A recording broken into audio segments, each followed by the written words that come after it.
Simon, comment tu fais pour aller chercher les ballons comme ça en lucarne? Écoute, viens, j'ai plusieurs tips à te donner. Ce qui est important dans un premier temps sur les ballons qui vont être en lucarne, c'est les premiers mètres de ton ballon. Donc, c'est-à-dire que c'est la trajectoire que ton ballon va prendre pour aller vers la lucarne.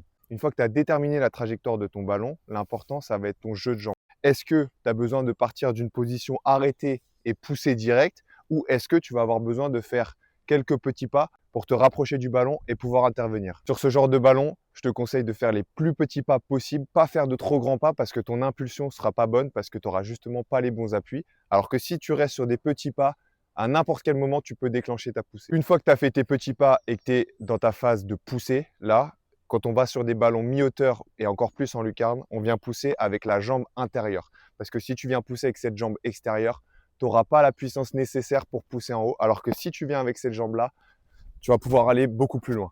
Donc, une fois que tu as amorcé ta phase de poussée, là, ça va être venir choisir est-ce que tu interviens avec ta main gauche, avec ta main droite ou avec tes deux mains. Surtout à l'entraînement, ce qu'on demande, c'est de venir capter les ballons. Donc là, ça va être une poussée à deux mains. Maintenant, si c'est pas possible, j'ai pas envie de dire qu'il y a une technique qui est mieux que l'autre. C'est vraiment une question de ressenti. Si tu penses que dans ta poussée, tu vas être un peu court avec ta main gauche, viens mettre la main droite parce que tu iras toujours plus loin avec ta main opposée pour venir chercher le ballon. Maintenant, si tu sens que tu es dans une bonne position et que tu peux intervenir avec la main gauche, vas-y et tends ta main et sois bien ferme.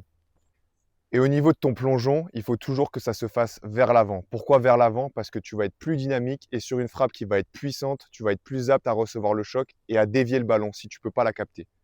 Si tu veux d'autres contenus et de conseils pour les gardiens de but, alors n'hésite pas à t'abonner et à me dire ce que tu en penses en commentaire.